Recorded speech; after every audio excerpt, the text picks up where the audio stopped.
Question here: many of the youth are being taught about theories of evolution in school as part of their education curriculum. So please advise us on how the parents or students should deal with the teachings.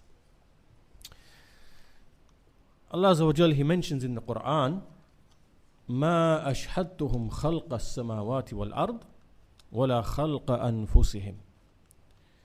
I have not made them to witness the creation of the heavens and the earth, nor the creation of their own selves.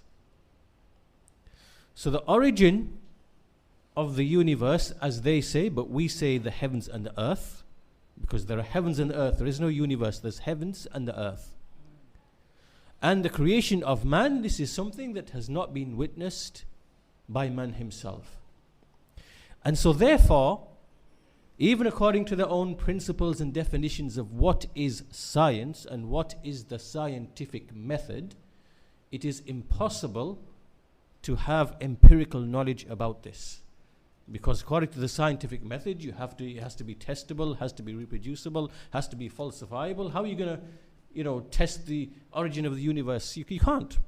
Or the origin of man, you can't. So by the correct definition of science, it's not possible to have certainty in these affairs. It is exactly as Allah Azza wa Jal has mentioned in the Quran, إِن يَتَّبِعُونَ إِلَّا الظَّنَّ إِنْ هُمْ إِلَّا يَخْرُصُونَ. That they follow nothing but conjecture, and they make but guesses.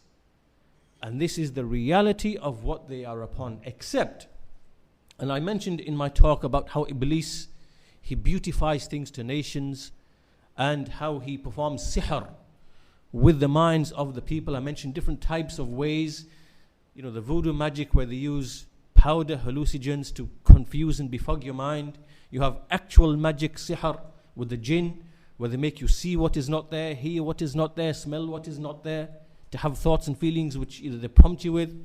Then there is the how shaitan beautifies falsehood, like he did to many, many nations. And there's another type of sihr I want to mention, which falls into the general subject of what Ibn al-Qayyim mentions, which is this type of sihr now in the 21st century, which is where they try to make something which exists in the mind to be real externally. Something which is just imaginary, doesn't exist in the real life. Then they make it to exist by the clever use of mathematics. And they know this as well. Amongst them themselves, there are debates about how they are using maths in order to make something that's fake and imaginary to make it appear to be real. I'll give you two examples or two illustrations. If you, just as a very crude example, and I want to say this so that you understand the deception that is taking place. And you understand that when they tell you in the textbooks and they tell you in the media and the reports about the so-called certainty, and now we know this and now we know that, all of it is built upon conjecture. All of it is built, just believe in what Allah told you, that they are just following suspicion, conjecture, assumption. So for example, if you were to take a glass of water which is half full, we can write an equation. And the equation is half E equals half F. Half empty equals half full. Is that not right? If the glass takes 100 ml and there's 50 ml in the glass, so it's half empty equals half full. A half full glass equals half empty. Right, so we have an equation. 1 over 2 E on this side equals 1 over 2 F on that side. Now in mathematics, we can multiply up both sides by 2. And so therefore now the equation becomes 2 times 1 half times E equals E. And on this side, 2 times 1 half F equals F. So now mathematically we have full equals empty, or empty equals full. Mathematically, logically, that's a valid equation. But does it accord with actual reality and what our physical senses see and perceive? The answer, no. Second example, if you take 6 miles and you go back 2 miles, where are you? 4 miles. Right. If you take 6 apples and you take away minus 2 apples, can you get 8 apples? Is that possible? But mathematically, does that work? Yes? Do you understand the principle? This is the trick that they are playing with mathematics in the 20th century. All of the issue of the equations that they are using, it's all imaginary about universes, black holes, particles, dark energy, dark matter, this, that, whatever.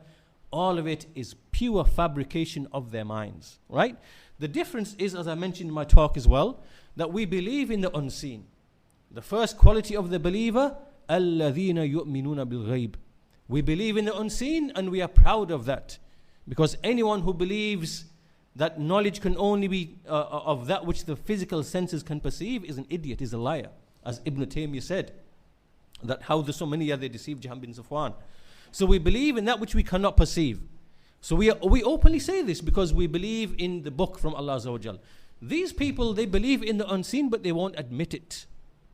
They say we believe in particles, dark energy, dark matter, black holes, and all of it is imaginations proven by mathematics, and the type of imaginary witchcraft mathematics that I just explained to you.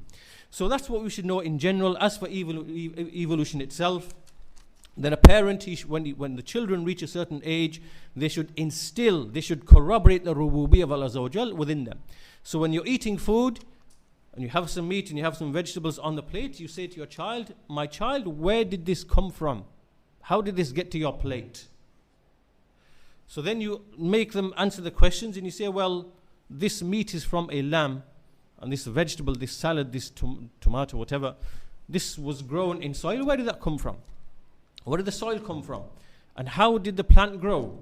And so you eventually take them back, and you go to the elements, you go to the soil, you go to the rain that comes from the sky, you go to the sun that produces the light, and so on and so forth. And you say, how does all of this work together so that me, you, and everybody else, your brothers, sisters, can enjoy this food, that our bodies can be sustained? Where do we get these pleasures and benefits? It is Allah Azza wa Jal. This cannot come from nothing. So you instill these things about the basic things that they see and perceive around them. You put these ideas in their mind, so that their fitrah. So what you're doing is you are corroborating their fitrah.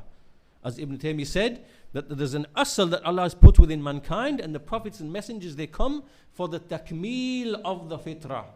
That's why in the Quran you see all of these things mentioned about the sun, the moon, alternation, night and day, the animals whose milk you drink, on the backs you travel, from which you take benefits, the ships on the ocean, the winds that come, the rain that falls.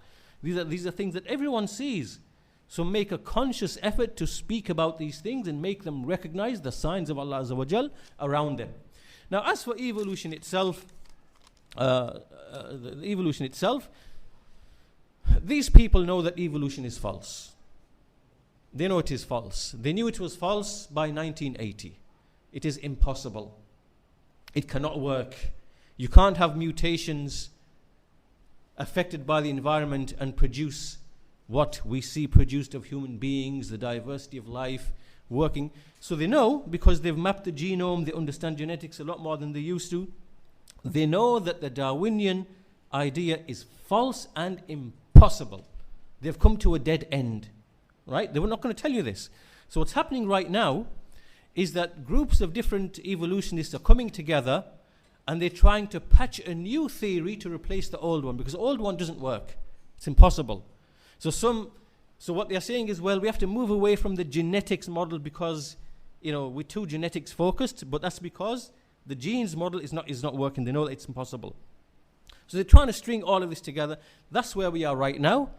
And they now have a different approach where they want to push the genetic evolution to one side, and they're trying to focus on the cosmic evolution.